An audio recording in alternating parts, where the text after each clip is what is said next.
Salam and peace. This is Imam Malik Mujahid.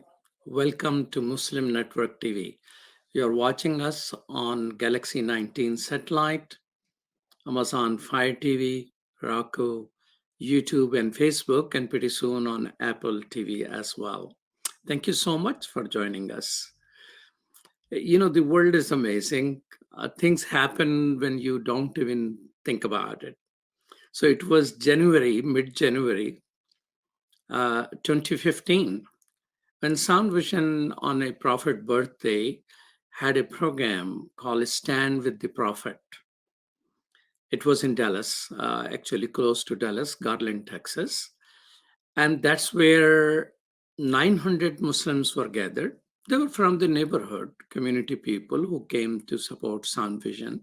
It was a Stand with the Prophet learning, as well as some fundraising for the projects which we have. Well, somehow the Islamophobe found out about it.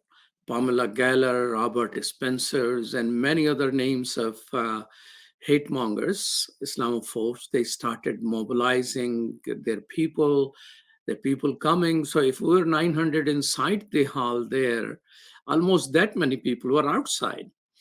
And media noted several of them have visible guns with them. One reporter counted 19 assault rifles in the crowd.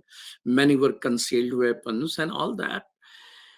And they were doing their own programs, and the law and order situation became so tense that the police was not only around, but the sharpshooters were at the top of the hall.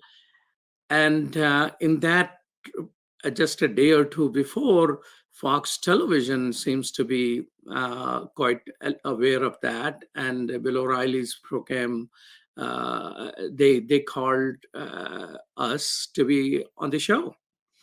I have a spokesperson, but she declined to be going there. And we thought he's going to talk about Sound Vision or the program, or they may have something to do with that. But once I arrived there, I was pretty sick that day, I remember. I had difficulty when walking. There was something about vertigo, and I was reclining on chairs and the wall to get to the seat where I could talk to him. And suddenly, instead of attacking Sound Vision, well, attacking me is probably it doesn't count. He started talking about Imam Siraj Wahhaj. Now, Imam Siraj Wahhaj is one of the most loved, one of the most honored Imam. I mean, he was the top Imam until the YouTuber Imam came into being. Nothing against YouTuber Imams, but an Imam who was in the trenches, who have done things for the Muslim community, who has walked the walk, talked the talk. And well, I hold on to myself and was able to talk to him. And what Muslims like the most, he says, you're hanging around with the radical Imam. So I responded to him, well, many people told me not to go on your show because they consider you to be a radical person. Well, I don't get to talk to Imam Siraj Wahhaj often, and this is opportunity. I don't know even if we met after 2015, but Imam Siraj Wahhaj, welcome to Muslim Network TV. Assalamu alaikum, Imam Mujahid. It is an absolute honor and privilege to be with you. Thank Without a doubt, one of the pillars of Islam in America and around and throughout the world. Imam, there are only 5 pillars of Islam, as you know. You're one of them, alhamdulillah. So Imam Siraj Wahhaj is an scholar, Islamic scholar, and resident Imam of Masjid Taqwa in Brooklyn, New York. You were born and raised in New York, Brooklyn, right? All my life, Sheikh. All my life. But he was raised a Baptist, and we'll talk about it. And Imam Wahhaj is the first person who honored the Congress, U.S. House of Representatives, with Islamic invocation. And, you know, Imam, I first came to know you in 1988 when you were leading jihad against drug. Did I use the word J word there? Once I wrote an email, jihad against hunger. 500 people unsubscribed the newsletter from Sound Vision. So even jihad against hunger doesn't work. So you were busy jihad against drugs in the neighborhood. And I watch you on Nightline. I think I forgot the name who used to, gentleman who, Ted Koppel. yeah, Ted Koppel. I think he started that show. Never watched that show after he died. So my Ted Koppel show, I saw that. I said, oh man, this is it. This is it. This is where Muslims need to be. And I don't know if I ever shared that with you. I took a train and I marched with you.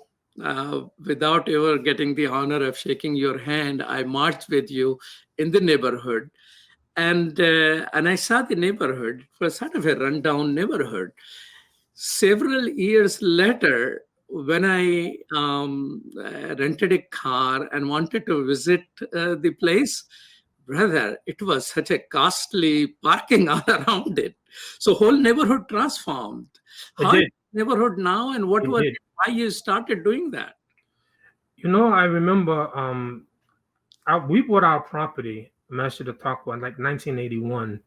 And the commander of the 79th precinct, which is the police precinct near our masjid, told me personally that that area is one of the worst in the city. Every kind of violence, drugs, alcoholism, prostitution, all of that existed in that neighborhood.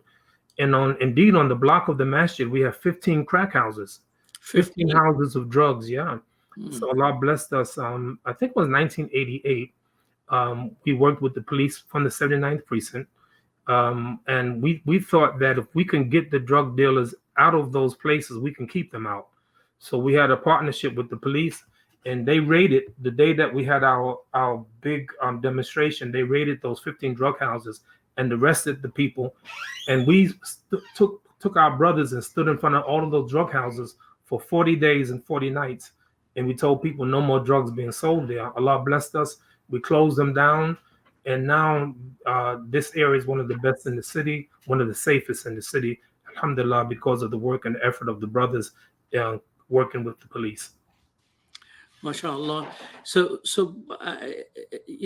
I have heard this, but I'm not quite sure that wherever Muslims start a masjid, that area become a cleaner area, freer area. Property values goes up. Have you observed that also? Imam, that's my experience. Unfortunately, when we clean up that area, we should have brought everything in the neighborhood. Things were cheap then. Mm. We didn't have a lot of money. So other people came in and they started buying up the property until we had no more abandoned buildings. Businesses came into the area. In fact, when we started our masjid, there was not one Muslim business on the block of the masjid. And we turned around one day, we had 34 Muslim businesses on the block of the masjid. So a lot of the business was our own, but people came into the neighborhood and start buying up property. And that's the key. And so it's changed. But everywhere, you're right, everywhere I know that Muslims, especially in the inner city, when Muslims begin to develop their masjids, then that area become immediately improved. But the key is to learn from the experience, and when it is improving, buy the property there instead That's of the key. top-notch dollars. Imam, that's the key. Honestly, that's the key. Muawiyah, one of the companions of the Prophet, said, La hakima la dhu tajiba, there's no real wisdom without experience. So we got that experience now, and we're able to impart that to Muslims around the country. And it's interesting, when we closed down those drug houses, I remember a man had some property far from the masjid, and he said, could you do the patrols in his neighborhood, and how much will it cost? we're not in the business of doing that. We did it because it was right to do, but some brothers started a security business as a result of that. So some business did come out in the community in that Yes. reason. And I can tell you this: the people in the community love us. I will never forget one day I'm sitting in the masjid, and an old, elderly Jehovah Witness woman, she came in the masjid and sat next to me. And she said, "You know what? I used to not like Muslims, but now I love Muslims." And Yeah. she spoke to me at least an hour until I said, "Madam, I have to go." Uh, But she was so happy. And we have bus lines that pass our masjid, and during the time that we had our patrols and we cleaned up the area, you can see whenever the buses came by, the people would come on the side of the masjid and look and say, "There they are, there they are, there the Muslims are."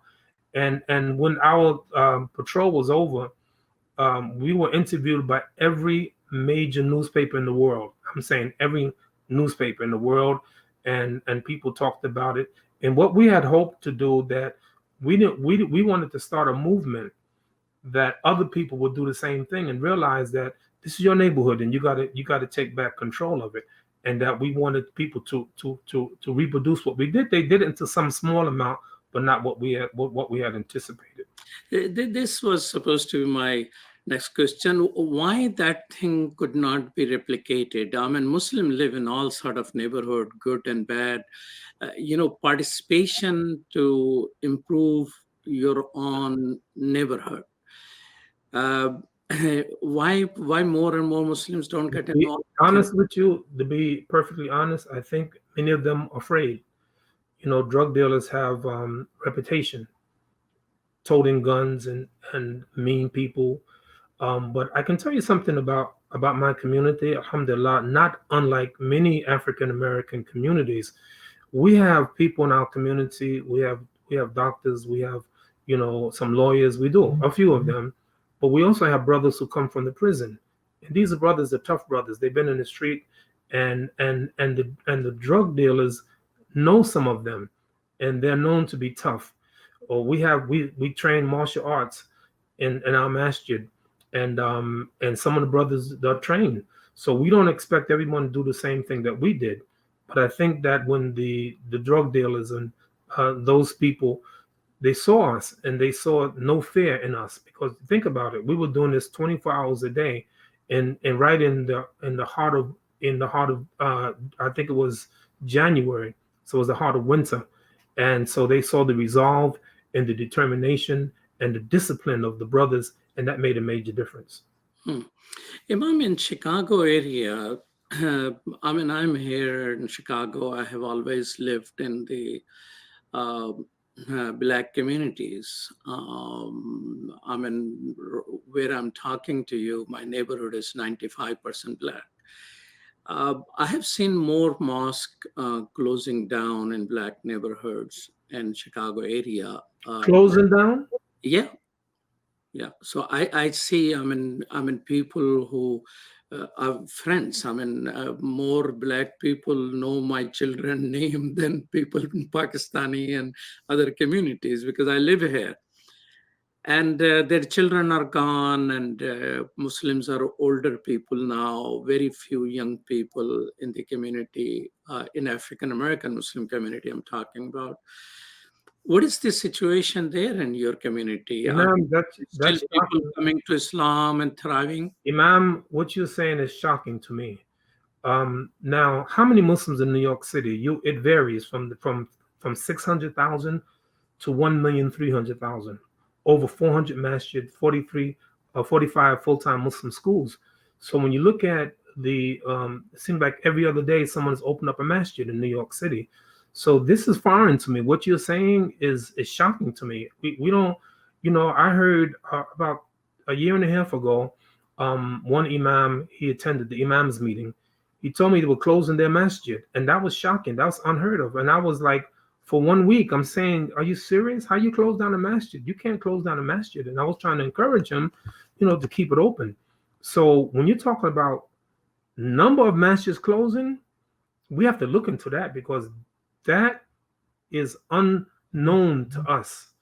And if anything, we got more masjids open up. Some of them are smaller ones, Mm. some of them are larger ones. But closing a masjid is unusual for us. In the south side of Chicago, Imam, the only masjid which is thriving and increasing is run by a young Imam from Mali.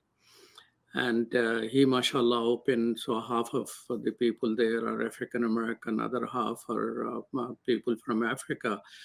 You But know, this is a strange situation. So, Imam, Masjid, you're saying people are coming, they're accepting Islam, and community is thriving. yeah, Imam, let me tell you something, right? We have open house. We try to have open house every year. And we want to do 2 or 3 times a year. But we have people, taking Shahada.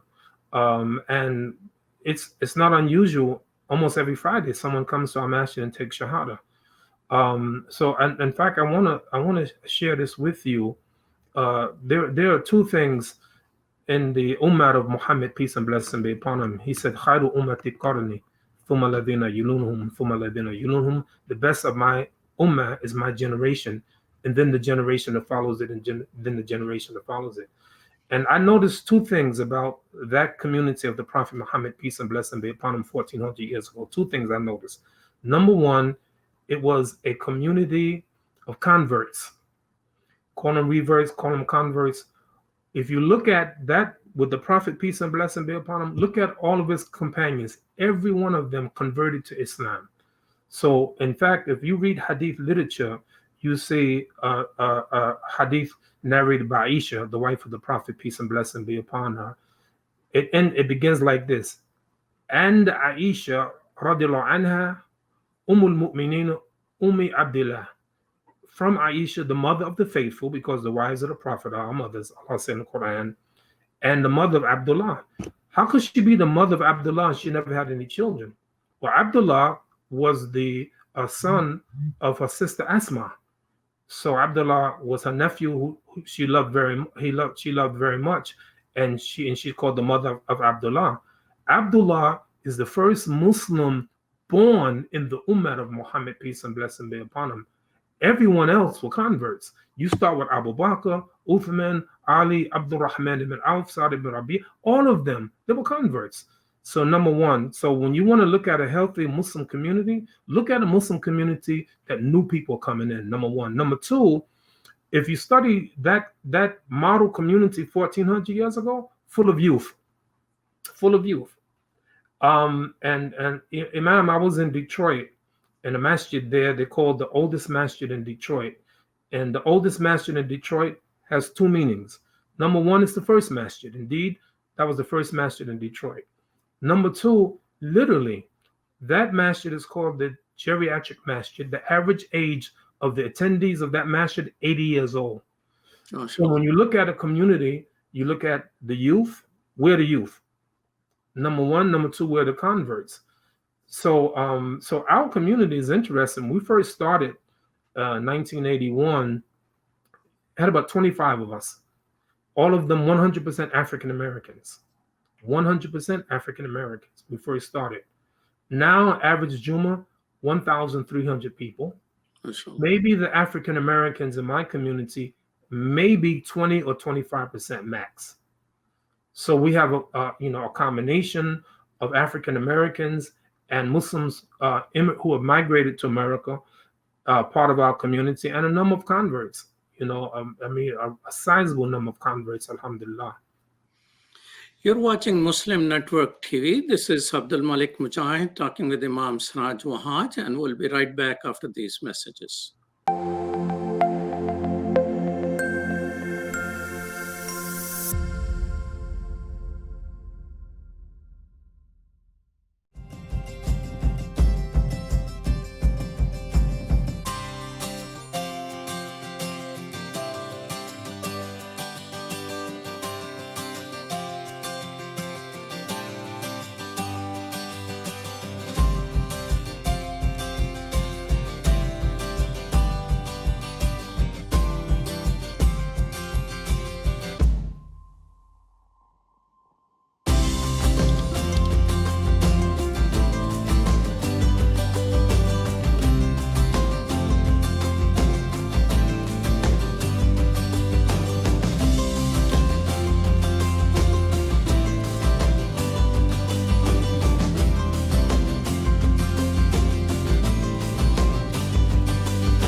your Assalamu eyes. alaikum everyone, it's your brother Zain Bika from South Africa.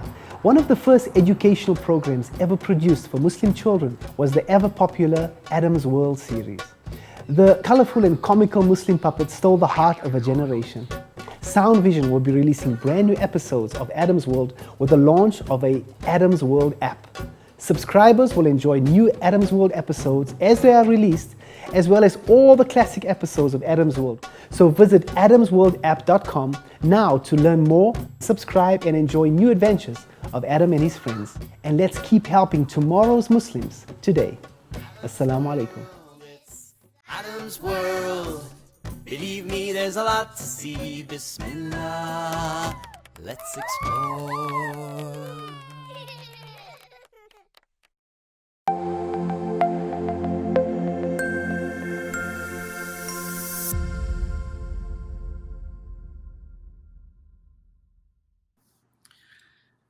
Welcome back. This is Imam Malik Mujahid. I'm talking with Imam Siraj Wahhaj. Imam, somewhere I read that it was the murder of Dr. King, which gave you a lot of displeasure and a great anger, and you wanted to join Black Panther.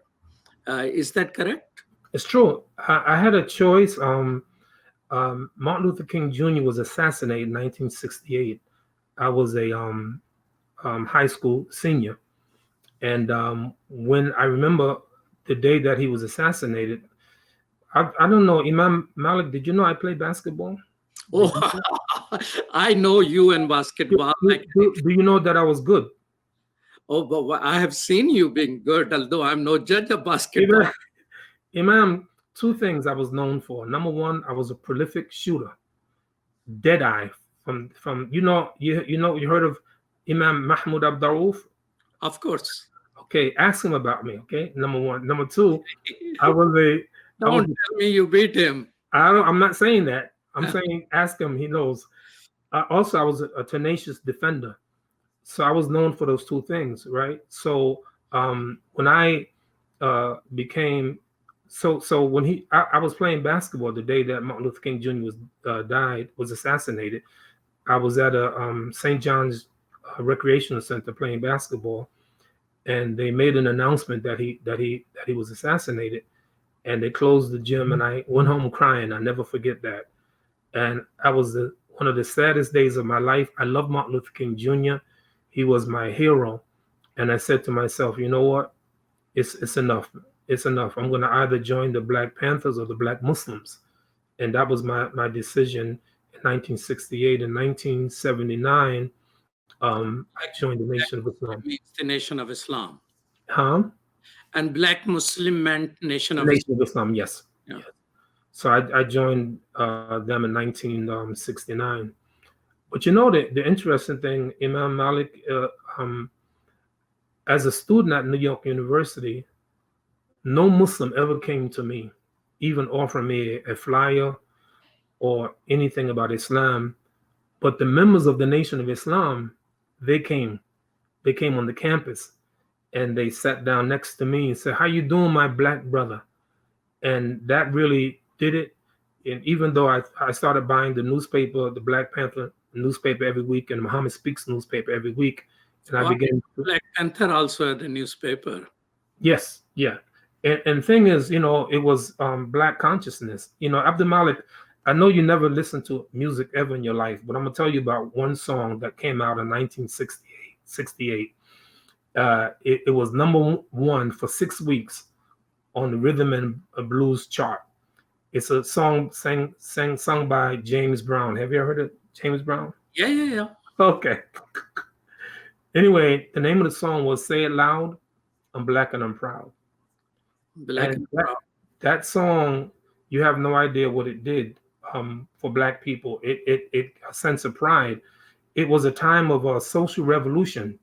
John F. Kennedy said, "Those who will make peaceful revolution impossible will make violent revolution inevitable." So Black people in 1968, you'll notice a change coming over Black people. Number one, have you ever heard of an afro?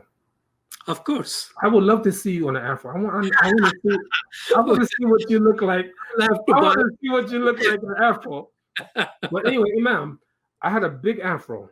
I had one of the largest afros. I'm trying to get a picture for you and show you. Like to have that. Yeah, right. So anyway, and also you notice black men, if you ever saw the movie Malcolm X, Yes. Denzel Washington, who played Malcolm in the beginning of the film, had his hair conked, and black men used to fry their hair to imitate white people.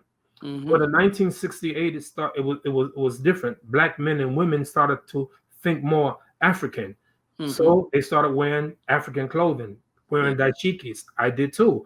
Also, Getting we African names changed out. the names. Yeah. They started. Black men started, and black men and women started taking African names, Arabic names, Islamic names. So it was a sense of a spiritual and a social revolution happening in America, and that's why the Nation of Islam was, I think, so popular at that particular time, because Elijah Muhammad, Mr. Elijah Muhammad, he really attracted the attention of black people, especially the youth. He got their attention, and it wasn't the religious aspect of the Islam, but it was more of a social aspect, and that's why I think Mr. Elijah Muhammad was so successful in attracting a lot of African Americans.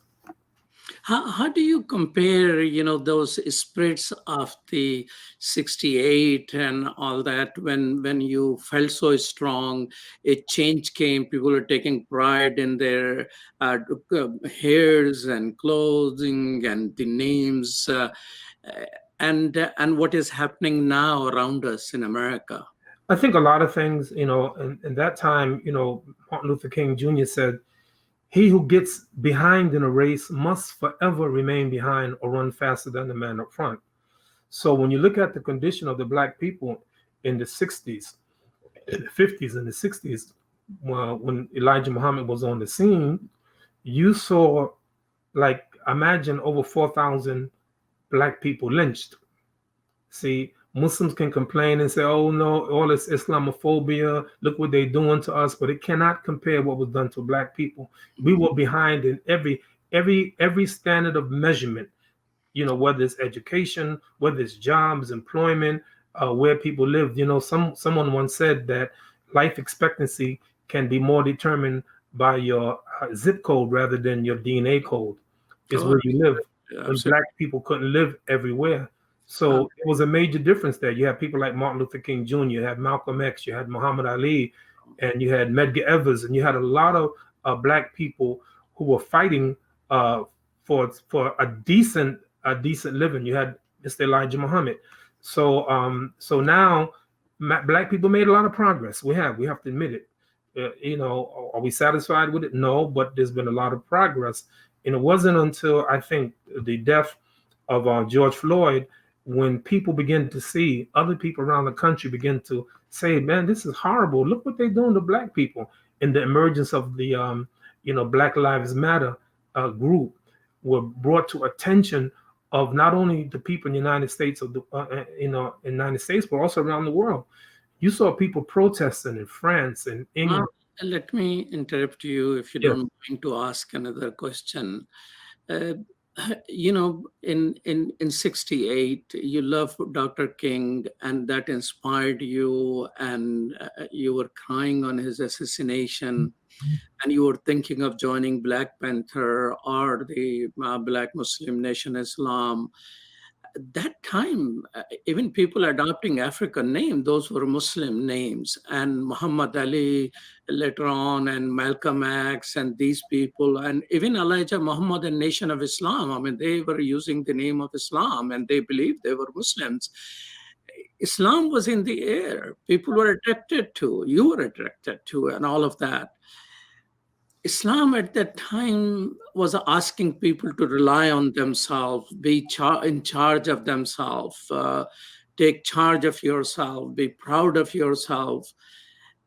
And at this moment, when movement is on, when I went to, Brother George Floyd's march and all that, I see a lot of young people, but not our people. I mean, they are our people because they're standing up for justice and fairness and equity. So they are potentially our people. But Islam and the Muslim community, by and large, I don't see a part of it. I mean, forgive me if my assessment. I agree with you, right? And I think, Imam, let me tell you something. I think that we need a 5 hour to 10 hour conversation just on the Nation of Islam and the significance of that movement. Really, 5-10 hours minimum to understand what's going on. I think that perhaps we missed something. We did. I think that one of the miraculous things with the death of Mr. Elijah Muhammad in 1975, the emergence of his son, Imam Walathuddin Muhammad, to kind of Orthodox Islam. And I think what happened, a lot of Muslims, maybe even myself, left some of the good teachings of the Nation of Islam, because maybe so, oh man, they weren't really Muslims, and they didn't have the right aqidah, they didn't have the right understanding of Islam, didn't have the right practice, and so maybe some of us, kind of threw away some of the good aspects. Let me give an example. 19, I joined the Nation in 1969 to 1975, right? So that's 6 years. In those 6 years, I prayed, but I never prayed the way the Prophet Muhammad, peace and blessing be upon him, said pray. He said, Salu kama ra'aytumuni usalli, pray as you see me pray. So for 6 years, I didn't make one prayer. When Elijah Muhammad died in 1975, and his son, Imam Walathuddin Muhammad, came to the leadership, he taught us Islam. He taught us Tawheed, the oneness of Allah, and he taught us how to pray and things like that. Since then, Sheikh, the death of Elijah Muhammad, I've made over 82,125 prayers. I fasted for 45 years, every year for Ramadan. I made pilgrimage to Mecca six times. So what happened, people like me, maybe in a reaction of learning true Islam, right? Maybe as a reaction, threw away some of the things that were good, and that is fighting for social justice. In the Nation of Islam, we were very well known in the out front. You talk about Malcolm X, you talk about Minister Farrakhan, you talk about Muhammad Ali, you talk about Elijah Muhammad themselves. It was a movement that talked about liberation, freedom, justice for Black people. But some of that died down, and I think that we need to pick it up again.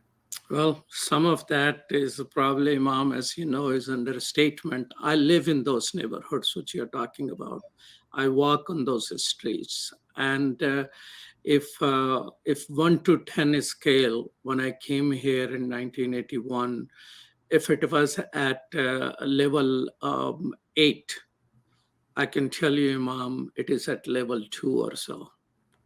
I mean, those are the the people in the neighborhood you talk. Most of the people which you mentioned who were alive at that time, I knew, I met them, I worked with them, I followed them, I prayed behind them, I did things with Muhammad Ali, and he was in loving manner. He will do anything which I would request him to do.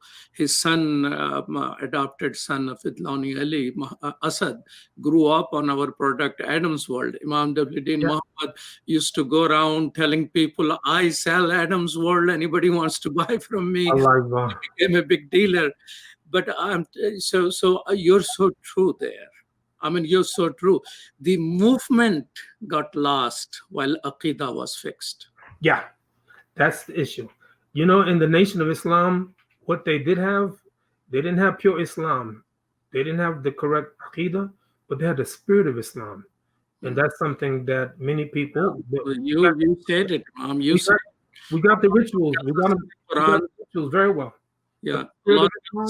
Yeah, go ahead. But the spirit of Islam, is lacking.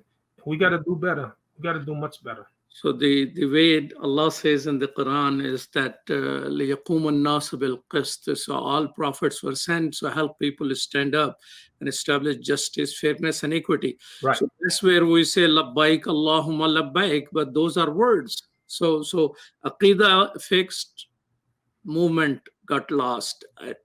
And we will take a short break, Imam Siraj Wahhaj. We're talking with Imam Siraj Wahhaj. This is Malik Mujahid, and you're watching Muslim Network TV. We'll be right back after these messages.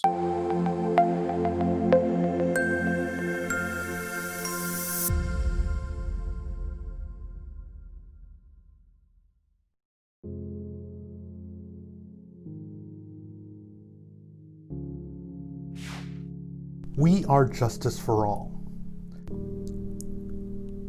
Headquartered in the heart of downtown Chicago, Justice for All is a global humanitarian initiative dedicated to raising awareness for human rights concerns impacting vulnerable minority groups.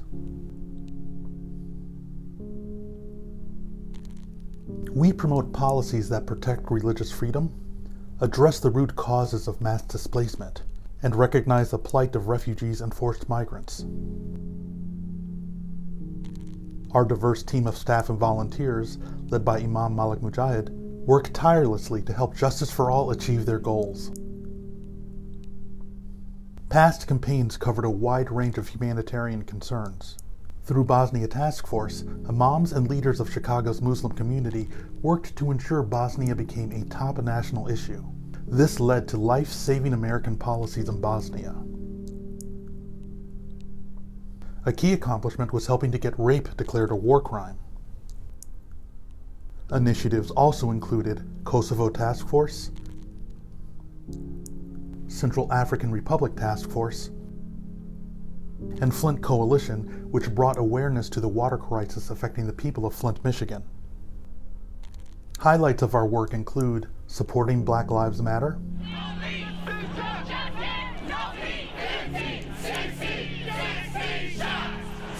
Parliament of the World's Religions, addressing climate change. So wasteful consumption starts the ruthless production, and that's where we need all the fossil fuel in the world.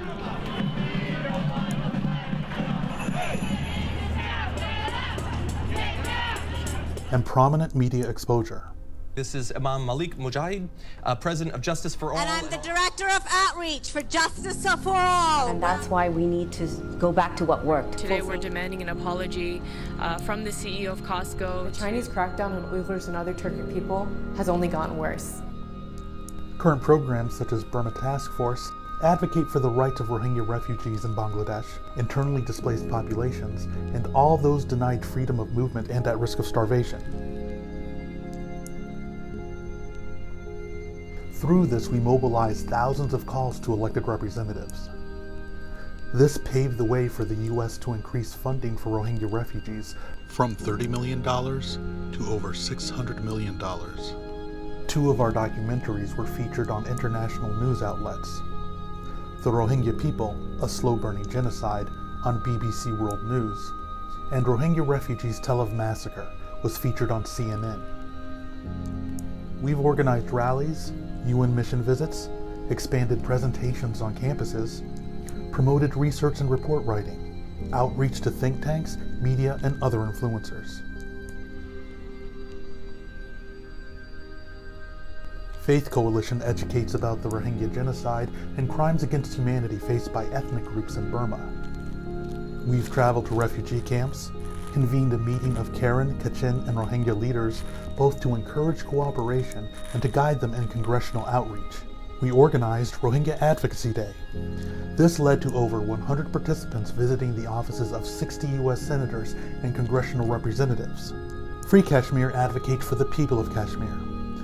Long-term goals include the call for self-determination, the end of the Indian military's occupation of the territory, and raising awareness of Kashmiri issues among the American people. After the August 5th reinvasion of Kashmir, we organized national protests in front of various Indian government buildings, partnered with Stand with Kashmir, and launched a petition condemning the Gates Foundation's decision to present Prime Minister Modi a humanitarian award. Save Uyghur informs Muslims and neighbors of other faiths about the ongoing cultural genocide of Uyghur Muslims and mobilizes public support. Our projects include boycotting Chinese products with our Fast from China campaign, pushing Bill S-178 in the Senate, and organizing a nationwide protest of Costco.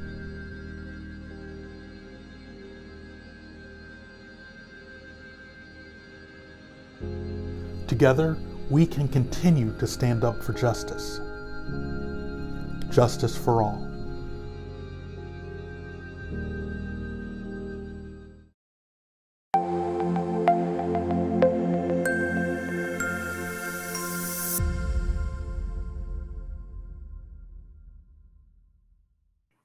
Welcome back to Muslim Network TV. This is Malik Mujahid talking with Imam Siraj Wahhaj. Imam, why you didn't join Black Panther and decided to join Nation of Islam? I think because the Nation of Islam did what we're supposed to do, to reach out.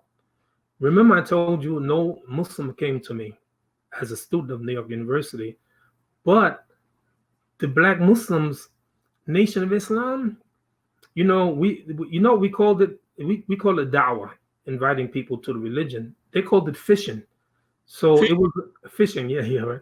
Oh, So I used to sell fish also, but no, but see, the thing is, one thing that the nation had, right, and that is profound love for their people. It did. Mr. Elijah Muhammad taught us to love ourselves. I'll be honest with you. I have many identities. If you look at me, the first thing you notice, I'm Aswad, I'm Black. And you know what? It took a long time, Imam. Your skin tone is lighter than my own brother. Yeah, Imam. So, he's more Black than you are. Imam, it took us a long time to Black people to say that we are Black. It used to be an insult to call a Black person Black. But then we embraced it. And you know what? I love being Black. I love it. I can't wait to wake up every morning Black. But you know why? Because Allah said, it is Allah who created you in your womb as He pleased. And if Allah is pleased to make me Black, I'm pleased to be a Black man. So the thing is, the Prophet said, "Inna Allah Ta'ala la yanzuru ila asamikum wa la ila suwarikum wa lakin yanzuru ila qulubikum wa a'malikum." Allah is not going to look at your bodies nor your forms, but He's going to look at your deeds and your heart. So what happened? So we learned, we got that. You can't appreciate that. Black people hating themselves. We hated ourselves because the former slave master made us hate ourselves. And they stripped us so much that you can't even begin to imagine. You ever ask yourself the question, Imam, do you know what my name used to be before Siraj Wahhaj? Everybody knows Siraj Wahhaj. You know what my name used to be? Yes, Jeffrey Keres. How do you know that? How do you do? What do you do? Research on me? And Jeffrey 12X. Jeffrey 12X, yeah. But let me say this, Allah said in Quran, "Ud'uhum li'aba'ahum," call them by their father's name. If my father's name is Willie Keres, do I have a right as a Muslim to change the name of my father and take the name Siraj Wahhaj? It's a very important question. And ordinarily I would say, no, I can't do that. Allah said, call them by their father's name. But the problem is, I don't really know my real father's name, because the name that Black people have are the names of the former slave masters. Mm-hmm. Reverend Al Sharpton. Mm-hmm. Reverend Al Sharpton's, great grandfather name is Coleman Sharpton. Where he get his name from? He got it from his master, Alexander Sharpton. So the point is that that wasn't my real name anyway. So Black people, in my opinion, who descendant of slaves, have a right to change their name to Islamic names. So you had Black people then stripped of their name, their religion. Did you know that Black people in most states, southern states, couldn't even learn? You couldn't teach them to read. It was illegal to teach a Black man to read. We couldn't get jobs. We couldn't go to. We had to get a National Guard to let children go to college. Yeah. So I'm saying, come on. So the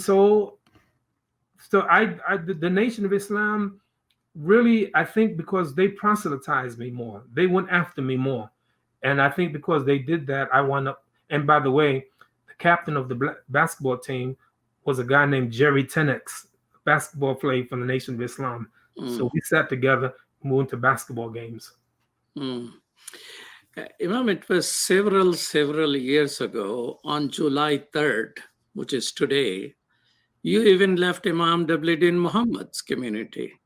So inspired by the assassination of someone which you loved, Dr. King, you decided you're going to do something about it for Black people.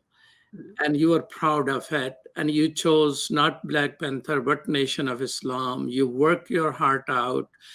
And when it switched to Imam W.D. Muhammad, who brought to the mainstream and all that, after a while you left that also.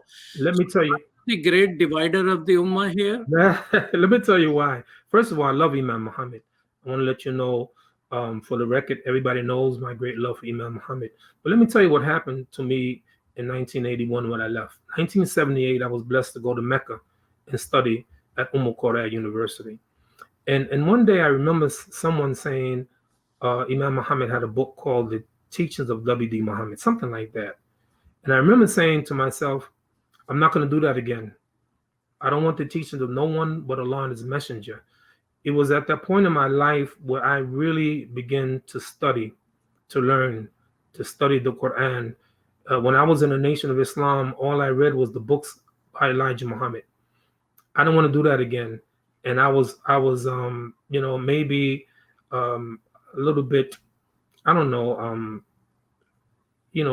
reluctant to do that again. I did it with his father. But Imam, that book has nothing but pure Islam. No. That's my point. No, actually, himself. Only issue. Listen to me.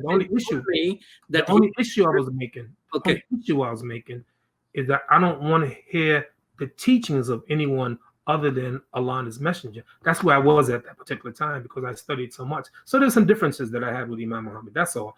It was some differences. Maybe I was a little bit impatient because he was taking the community from one direction to another, and so he had to talk some metaphorical language and things like that. So I was getting nervous. That's all it was. But I love Imam Muhammad. We reconciled, and I credit Imam Muhammad for what I am today, and everything that I do of good. He gets some credit because it was him who guided the whole Nation of Islam to Orthodox Islam. Imam, he told me that he did not write that book, by the way. He gave me right? the name of the person. He used to sometimes take a car and come to Sound Vision and talk to me about many things. He has told me things which I haven't shared with people because some things were very sensitive. But he told me that he gave me the name of the person who wrote the book and said that he wants it to be published with his name. So he let him publish that. So it was somebody from other country who did that. Anyway, so you were the first person who honored our country by giving invocation on the Islamic basis in the U.S. House of Representatives. And a lot of Muslims are mixed up. They insist on saying Allah in the name of God. They will say in the name of Allah. But you said in the name of God. And I use God and Allah interchangeably, and I don't have any problem with that. Because when people say, there is no God but Allah, suddenly people think, oh, they're claiming some other God. So when you did invocation in that way, you were trying to reach out on a common ground, but also you're true to Islamic teachings. So is this common thing with you, or you have made an exception for the Congress? I think probably that time I may have made an exception for the Congress of the United States of America. I didn't want. I know how people are. They'll say, here we go again. Here those Muslims, coming again with that Allah. And I know that many people didn't realize that when we say Allah, yes, you're talking about the Lord of the worlds. So maybe I made a decision in that particular time. But I will say this to you, Imam. Do you know that the day that was done, was it 91 or 93? I can't remember. Which was it, 91 or 93? I think 91. 91, yeah. But you know that in Mecca, they play that almost every 15 minutes on national TV. It was a big thing.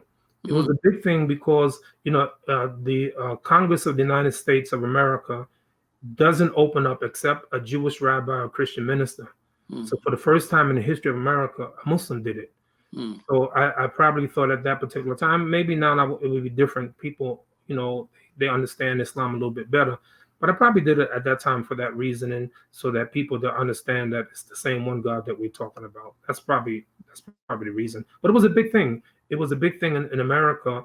And then Imam Siraj Muhammad opened up the Senate, maybe the same year or the year after, I can't remember. But I think it's important for them to see America's changing. America's not the same. You will see, I believe one day, and I say this because I believe it, there'll be a Muslim president of the United States of America one day. I'm sure of it. Are you planning to run? No, that's not me. You know, a few years ago in New York City, some Muslims wanted to draft me to run for mayor. I said, nope, it's not me. I'm not a politician. I like what I do. I'm an imam. I like what I do. I wouldn't want to be a politician. Well, you clean up your neighborhood, so you better. I mean, there are funny people like Epstein raping little girl and getting away with that. I would support someone like you, but I wouldn't do it for myself. I can constitutionally cannot become president of the United States. I'll change the Constitution for you. That gives me a window into another question. When the Bill O'Reilly, when he wanted to do his show, I thought he's attacking Sound Vision for organizing program and Prophet Muhammad Sallallahu Alaihi Wasallam. I had no idea it is going to be about you. And when I'm there, he keep bringing up your co-conspirator. What is that about? And he also says you sell tapes, although in those days nobody used to sell tapes, but he's an old man. He thought you're still selling tapes. In which you're declaring America will take, Islam will take over America, or you're against democracy. So something I regret not saying that African-American experience of democracy is not the experience of Bill O'Reilly. I regret not being able to be alert enough to say that. But what is that co-conspirator thing? I defended it without knowing what is it. I think it's interesting. When Sheikh Abdul Rahman, when he was convicted during the trial of blown up World Trade Center, I never forget this. The Mary Jo White, Assistant Attorney General, I forgot the exact title, but she said the others is not just Sheikh Abdul Rahman. So the defense say, who are they? You keep saying the others. And so she produced a list of 175 Muslim leaders. I was on that list, 175, right? And listen to what she said. The following unindicted may be alleged as co-conspirators. Quote unquote. Quote unquote. The following unindicted may be alleged as co-conspirators. So when people say this, co-conspirator, we weren't even co-conspirators. We may be alleged as co-conspirators. So it's a game. All it was a game. It was to sully my reputation and the reputation of those others. Dr. Jamal Badley was on that list. Oh, really? Yes, I'm telling you. Or meek brother. Yes, there's no one sweeter, meeker, more lovely than Dr. Jamal Badley. Okay, Imam Siraj, he got a big mouth. Okay, I do. I have a big mouth. But Imam, that's not unlike anyone else, right? Everybody today, we love Martin Luther King Jr. Oh, Martin Luther King Jr. is so peaceful. But during his time, he was considered one of the most dangerous Americans. Mm-hmm. So, come on. It's the same thing. Dangerous, and I know that in Chicago, he was beaten up. Of course. He couldn't even speak to mainstream black churches. I mean, they will not let him speak. See, my point was, don't Imam Siraj, always want to put me on the defensive. You're co-conspirator. I'm not a co-conspirator. So I have to, for the rest of my life, I have to follow that. The rest of my life. Well, you have been even you are Muslim. You're a Muslim, and you bring it up. There's no chance for me. Forget it. I'm finished. Here you are. Imam, you have changed your name 3 times, and you can think of doing some creative. I mean, you have been an artist and all of that. So you maybe as a middle name and let it go. Subhanallah. This is just so that's the whole thing about it. There is nothing legal about all of that. Of course, it's just it's to sully my reputation so that people won't listen to me. That's all that is. Well, it would be different if it were just me, but it's not just me. That's what they do. Any Muslim that's doing anything that's effective, that they feel is effective, how are we going to diminish his voice? That's all that is. Yeah. In Chicago, when I became the, community masjid elected me as a chair of the uh, Council of Islamic Organizations in Chicago, suddenly my son, who is in IT, said, "Dad, what did you do recently?" I said, "What do you mean?" And he says, there are websites who are accusing you of all sort of things. So I went on the website, and he was telling me some book which I never wrote was found next to somebody in Europe whose cousin or something has murdered somebody. And then it went on for 20, 30 page long, a story about who I am. And I say, what in the world is this? I say, okay, so the person who was the chair before me, let's see what they are writing about him. It turned out they have exactly the same stuff about him, except the first couple of pages in which my book, which I never wrote, was found. Exactly. So Islamophobes have found this amazing way of making money on our caste, and that's the reason we think it is extremely important. So Muslim to control our narrative. We have our own voices, and we control the button, and that's why we started Muslim Network TV. Imam, before I let you go, I mean, you told me you need 8 hours, and I'm going to give you 8 hours in future also. But tell me, why don't you write a little autobiography? I mean, you are part of our history, Imam. You're not the only one. Look at your pocket. How many pens you got there? This is a small amount. You usually have more than this. Yeah, I always, wherever I see you, you're loaded with pen, and you're not using pen to write your autobiography. Imam, I need to. I want to write. And people have been telling me this for years, but I make my intention today more than ever to write. So what I'll do is, like, while I'm talking to you right now, I'm going to start writing my autobiography, so you'll be able to say that I spoke to the Imam. He started writing his autobiography while he was on my program. All right. So Right, good? as long as you haven't told that to 10 other programs. No, I haven't. I have not. Okay. This is my first one. It is an honor to have you on as the first Imam on the Muslim Network TV. Imam, it's my great honor. And Imam, I said it in the beginning of the program, and I do really mean it. I think that we need to learn a lot of lessons from the Nation of Islam, everything about it. And one thing I want to say about Imam Muhammad, Rahimullah, may Allah subhanahu wa ta'ala bless him with the greatest of Jannah, is that what he did, there are a lot of people don't realize that Imam Muhammad got kicked out of the Nation of Islam a number of times by his father because he didn't accept his father's ideology.